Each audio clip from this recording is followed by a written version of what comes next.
of little faith. Oh, ye of big mouth. If you grew up with the facts of life, it probably feels like comfort food television. You can hear the theme song in your head right now, and you instantly picture Eastland, Blair being Blair, Natalie talking a mile a minute, Tootie popping up out of nowhere, and Jo walking in like she's ready to win a fight and a debate at the same time. But here's what's wild. The Facts of Life is one of those shows that looks simple on the surface and gets weirder the more you learn. Behind the scenes, it was constantly changing its identity. The cast you remember wasn't the original plan. The setting you think of as the show eventually becomes almost optional. Future megastars wander through like it's a training ground. Even the theme song evolves into the version most of us swear was always there. So today, we're counting down 15 weird facts about the facts of life. The kind of stuff that makes you go, how did I not know that? Some are behind-the-scenes shakeups. Some are casting curveballs. And a few will make you rewatch old episodes, just to catch the details. Let's take the good, take the bad, and then take a hard left into the weird. 15.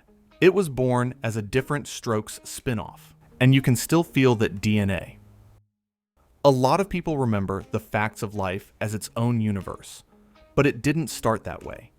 The show was essentially launched as a spin-off idea, built around a character who already worked, Mrs. Garrett. That matters, because it explains why she feels like the anchor from the very beginning. She wasn't being introduced from scratch. She already had a personality, a vibe, and a built-in audience that knew her. And even after the series becomes its own thing, you can still feel the spin-off DNA in how the show's built.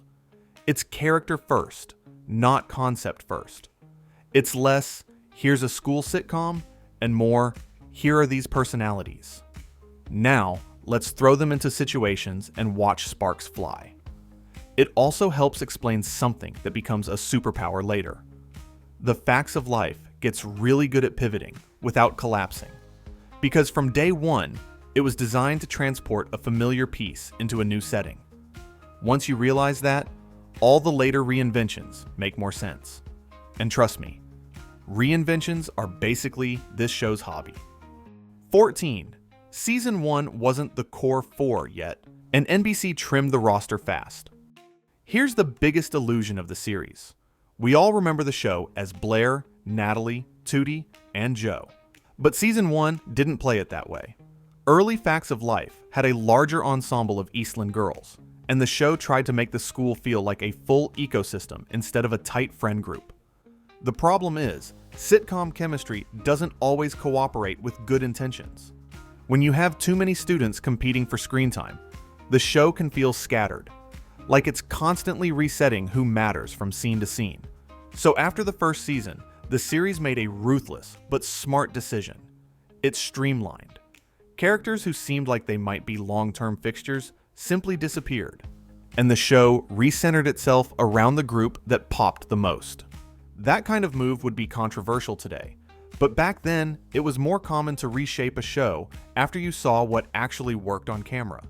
And in this case, it worked so well that a lot of fans don't even realize they're watching a version 2.0 of the series. And the funniest part? One of the early cast members who got swept up in that shift later became a massive pop culture name. 13. Yes, Molly Ringwald really was in the early cast, and most people miss it. If you tell someone Molly Ringwald was part of the Facts of Life world, you'll usually get the same reaction. No way. Are you sure? But yep, she appears early on, before she becomes the face of an entire teen movie era. That's what makes it such a bizarre time capsule moment. When you watch the early episodes with that knowledge, it suddenly feels like you're seeing a future icon in a completely different timeline.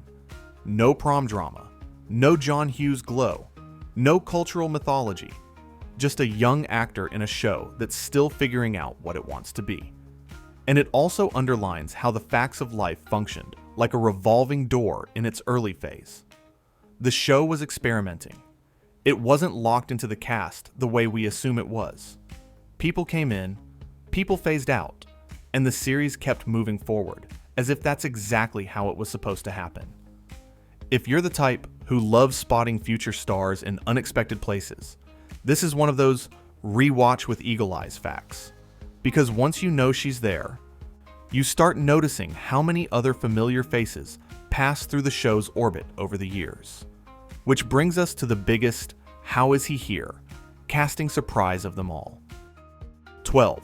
George Clooney showed up before he was George Clooney, and it's jarring on rewatch. George Clooney in The Facts of Life is one of those facts that sounds like a prank until you see it. But there he is, showing up in the show's later seasons as a regular presence, long before the movie star version of him becomes the default in everyone's head. What makes it so funny is the contrast. In your memory, Clooney is all smooth confidence, prestige TV, and, of course, he's the lead. But in Facts of Life, he's in that in-between stage, recognizable, charismatic, but not yet the guy. So when modern viewers stumble onto those episodes, it feels like an alternate universe, where the biggest actor in the room hasn't been told that yet. It also speaks to how long the show ran, and how many eras it survived. The Facts of Life wasn't just a sitcom. It was a long-running platform where young performers could cycle through as the series evolved. And Clooney isn't the only example of that. The bigger twist is that the show itself eventually becomes a totally different kind of sitcom than the one it started as. So different that Clooney's presence almost feels like part of the transformation. Because at a certain point, Eastland stops being the center of the show. 11. The show basically moved out of Eastland and became a workplace sitcom in disguise. If you only remember the boarding school era, then later Facts of Life can feel like you walked into the wrong show. Because eventually, the series shifts its main hangout away from Eastland and into a workplace setting. First with the girls working at a shop, food spot, and later with an even bigger young adulthood vibe. This is the kind of pivot that usually kills sitcoms. Fans hate change, networks panic, writers scramble. But The Facts of Life pulls off the rare trick of making the shift feel like a growing up stage rather than a desperate rebrand. It's not just new location, it's the show telling you, these girls aren't just students anymore. Their lives are moving. And when you think about it, it's kind of brilliant. Keeping the show stuck in school forever would have forced it into the same story, beats over and over. Moving them into work and adulthood opens the door to different kinds of problems, different kinds of comedy, and different kinds of emotional stakes. It also makes the series feel like it's aging alongside its audience. You start with dorm life, then you end up in that messy, trying to be an adult, still acting like a kid phase. And the most ironic part? Even the school itself, the physical Eastland you picture, has its own weird behind-the-scenes secret. 10. Eastland isn't really Eastland. The school exterior comes from a real California campus. On the show, Eastland is presented as this elite boarding school in New York. In your head, it's basically a character. The brick buildings, the school vibes, the sense that everything happens inside that bubble. But the exterior shots that create that feeling weren't filmed in New York. The school look comes from a real campus location in California. One of those classic Hollywood geography lies that happens all the time, but still feels weird when you learn it. And once you know, you can't unsee it. The exterior has that specific sunlit California look, even when the show wants you to believe you're in a totally different part of the country. It's like the show is quietly cheating, and the audience just goes along because the storytelling is strong enough to make it work. This is also a reminder of how sitcom production worked in that era. You build the main sets on a soundstage, then you grab a few establishing shots from a location that fits the vibe, and boom, you've created a world. And in The Facts of Life, the world matters. Because so much of the show's identity is tied to the feeling of being at Eastland. Which makes it even funnier that one of the show's most iconic character quirks wasn't about story at all. It was about pure production practicality. 9. Tootie's roller skates weren't just cute. They were a behind-the-scenes solution. Tootie on roller skates is one of the most instantly recognizable images from the show's early run. It's adorable. It's energetic. It makes her feel like a little firecracker who can't sit still. And sure, on the surface, it's a character thing. But there's a more practical reason it became such a signature. Kim Fields was very young and small compared to the rest of the cast, and the skates helped her physically match the scene better.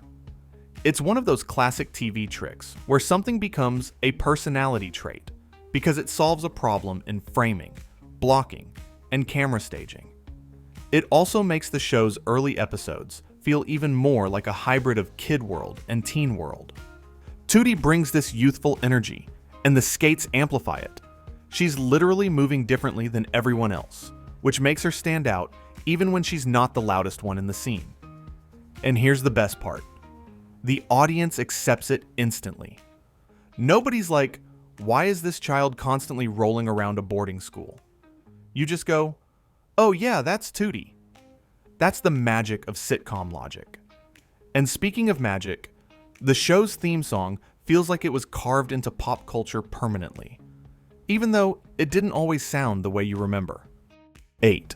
The theme song evolved, and the version you hum is the upgraded one. Ask anyone to sing the Facts of Life theme, and they'll hit the same beats. You take the good, you take the bad. It's one of those openings that feels like it existed forever. But the theme changed over time, and the show refined it into the version that became iconic. That kind of evolution happens more than people realize. Sitcoms often tweak intros to match tone shifts, cast changes, or even just to modernize the sound. But with Facts of Life, it's especially noticeable because the theme isn't just catchy. It's basically the show's mission statement. It tells you what kind of stories you're about to get. Messy, funny, a little sincere, and occasionally way deeper than you expected. So when the theme updates, it's like the show is updating its identity along with it. The early run has a different vibe, more school sitcom. Later, the show becomes more about friendship and growing up, and the theme becomes the glue holding all those eras together. It's also one of the reasons the show feels so nostalgic. That song is a time machine, and once you realize the show itself is evolving constantly, you start seeing the bigger pattern. The Facts of Life survives by doing something most sitcoms can't do without crashing. It resets. 7. The show pulled off a rare, hard reset and came out stronger. Most sitcoms have one identity. Maybe they evolve a little, but they stay recognizable. The Facts of Life is different. It performs a genuine, hard reset early on, cast, focus, tone, and somehow doesn't lose the audience. That's incredibly rare. Usually, when a show makes big changes, it feels like panic. Viewers sense it. The vibe gets weird. The writing starts overcompensating. But Facts of Life resets in a way that feels intentional. Like the show figured out what it wanted to be and then committed. Part of it is chemistry. Once the show tightens the cast, the relationships get clearer, the jokes land cleaner, and the emotional moments feel more earned. Instead of trying to spread attention across a whole school, it becomes a story about a core group with distinct personalities that bounce off each other in predictable but fun ways. And part of it is structure. The show gets better at balancing comedy with real talk episodes, those classic sitcom moments where suddenly the jokes stop and you're dealing with something heavier than you expected. That balance becomes the show's signature. But the boldest reset isn't even the early one. The boldest reset comes later. When the show loses the adult anchor everyone associates with it. 6. Mrs. Garrett leaving should have ended the show, but Beverly Ann changed the vibe enough to keep it alive. Charlotte Rae as Mrs. Garrett is basically the emotional center of the Facts of Life. She's warmth, sarcasm, authority, and that I've seen it all energy that makes teenage chaos feel manageable. So when she leaves, it feels like the show is losing its spine.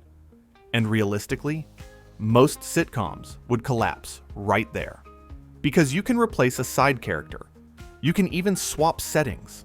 But replacing the adult anchor in a show built around guidance and growing up is dangerous.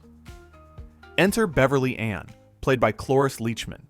Instead of doing a copy-paste Mrs. Garrett, the show brings in a totally different kind of mentor figure. Less proper house mother, more tough love guardian with a quirky edge. That difference is the point. It gives the later seasons their own flavor instead of constantly begging you to pretend nothing changed. And Leachman brings this unpredictable energy that makes scenes pop. She's not there to recreate the past. She's there to push the show into its final era.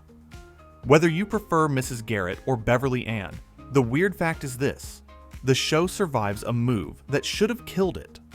And while all of this is happening on screen, another story is unfolding behind the scenes, because the cast is growing up in real time, under a spotlight that wasn't always gentle. 5. Growing up on camera came with pressure, and some of it was brutal. One of the unspoken realities of long-running sitcoms is that the audience watches the actors grow up, but forgets what that means for the actors themselves. On The Facts of Life, the cast wasn't just playing teens.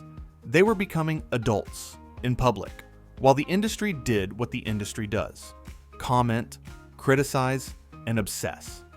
Several cast members have spoken over the years about the pressure that came with that.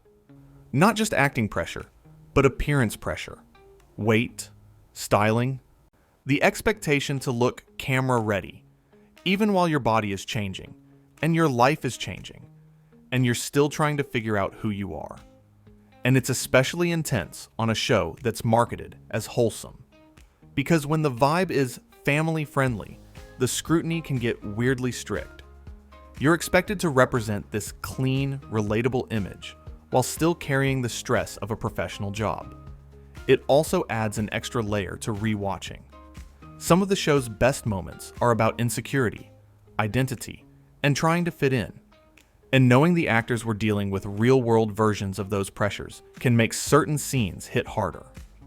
The wild part is, despite all of that, the show still quietly made history in ways people don't always talk about, which leads to one of the most meaningful, weird facts on this list. 4. Blair's cousin Jerry wasn't just a character, it was a genuinely groundbreaking casting choice. Jerry, Blair's cousin, is one of those recurring characters that sticks with you. Sweet, funny, and written with a warmth that doesn't feel like a gimmick. But what makes it truly notable is that Jerry was played by Jerry Jewell, one of the first performers with a visible disability to have a recurring role on American television. That matters. A lot. Because sitcoms in that era were often cautious about anything they thought might make audiences uncomfortable. And here, The Facts of Life does something quietly radical. It treats Jerry like a person first. The comedy isn't about look at her. It's about the normal awkwardness and affection that comes with family relationships and teenage social dynamics. It's also a reminder that the show's reputation for very special episodes wasn't always about big, dramatic problem-of-the-week plots. Sometimes it was about simply putting people on screen who weren't usually given space and letting them exist in the same world as everyone else. And it fits the show's larger identity. Yes, it's a sitcom, but it's also a show that occasionally nudged mainstream TV forward without making a huge announcement about it. Fast forward decades, and the nostalgia for Facts of Life becomes powerful enough that the show gets revived in a very unexpected way. Not a reboot, an event. 3. The show came back as a modern live TV event, and it felt like a pop culture time warp. In the era of reboots and sequels, and everything is back, The Facts of Life returned in one of the strangest forms possible. Not as a full revival, but as a live-style TV event where modern stars recreated an episode. This is such a weird concept when you think about it. It's like saying, we're not rebooting it, we're reenacting it. And yet, it worked as nostalgia fuel because it reminded everyone how recognizable the show's dynamics still are. The characters are so clearly defined that you can drop new actors into the roles and the audience still instantly knows the vibe. Blair's confidence, Joe's edge, Natalie's charm, Tootie's energy. It's sitcom archetypes done right. It also proved something important. The facts of life isn't just remembered. It's still culturally alive enough that people will show up for it in a new format. And whenever nostalgia spikes like that, it always triggers the same next question. So, are they going to bring it back for real? Which leads to the modern weirdness. The fact that a true revival has been discussed and teased over the years, but it keeps running into the same problem. Getting everyone on the same page. And even when they reunited before, one major piece was missing. 2. A real revival has been talked about for years, but the logistics and cast alignment have always been the boss fight. For a show as beloved as The Facts of Life, the idea of a full revival feels inevitable. Fans want it. Networks love recognizable IP. The cast is iconic, and yet this series has always had one obstacle that keeps resurfacing: aligning the vision, schedules, and willingness of the key people involved. Because reunions aren't just about nostalgia. They're about tone. Are you making it comedic, emotional, modernized? Are you doing a "where are they now" update?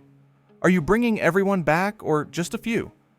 And when a show has such a specific legacy, the wrong approach can feel like you're messing with people's childhood. So it's not surprising that revival talk has popped up, cooled off, popped up again, cooled off again.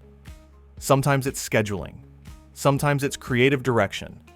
Sometimes it's just the fact that people have different ideas of what the show should be in 2025 versus what it was in the 80s. And that tension is part of why Facts of Life reunions always carry this "will we actually get the whole gang?" energy. Which brings us to the biggest reunion weird fact. There was a major reunion movie, and one of the core four wasn't there. That's like doing a Beatles reunion without a Beatle. 1. The 2001 reunion happened, but Joe wasn't there, and fans definitely noticed. In 2001, The Facts of Life got a reunion movie that brought the nostalgia front and center. On paper, it sounds like everything fans want. Characters coming back together, revisiting old dynamics, reminding everyone why the show worked in the first place. But the headline weird fact is simple. Nancy McKeon, Joe, didn't appear. And if you know the show, you know why that's such a big deal. Joe isn't just one of the girls. She's the energy shift. She's the character who makes the group feel balanced. Blair's opposite, the one who can challenge the others and keep scenes from becoming too sweet. So when you do a reunion without her, it's not a small missing piece. It changes the chemistry instantly. The explanation given at the time was scheduling, one of those very normal, very real-world reasons that makes total sense, and still doesn't stop fans from feeling like something's missing. Because nostalgia is emotional math, not logical math. And it's kind of poetic in a strange way. The Facts of Life is a show about how life isn't neat. People don't always show up the way you want, and growing up is full of imperfect moments. Even its reunion reflects that. So yeah, take the good, take the bad, and sometimes take the reunion with an asterisk. Conclusion. That's the sneaky genius of The Facts of Life. It looks like a simple comfort sitcom, but it's actually a show that survives by evolving. It starts as a spin-off idea, reshapes its cast, and basically rebuilds itself into the version everyone remembers. It shifts locations, changes its adult anchor, and still manages to keep its identity intact. Along the way, you get early glimpses of future superstars, production tricks that become iconic character traits, and moments that quietly push TV forward without making a huge speech about it. And maybe that's why it still hits. Because the show doesn't pretend growing up is clean. It's awkward. It's messy. Your friend group changes. Your environment changes. Your mentors change. You evolve into a different version of yourself. And somehow, you're still you. So the next time you catch an episode in the wild, keep an eye out for the weird little signals. The early cast members you forgot existed. The way the show's tone shifts between seasons. And the moments that feel like they're aimed at the audience as much as the characters. Because The Facts of Life wasn't just a sitcom you watched. It was a show that grew up in public, right alongside everybody else.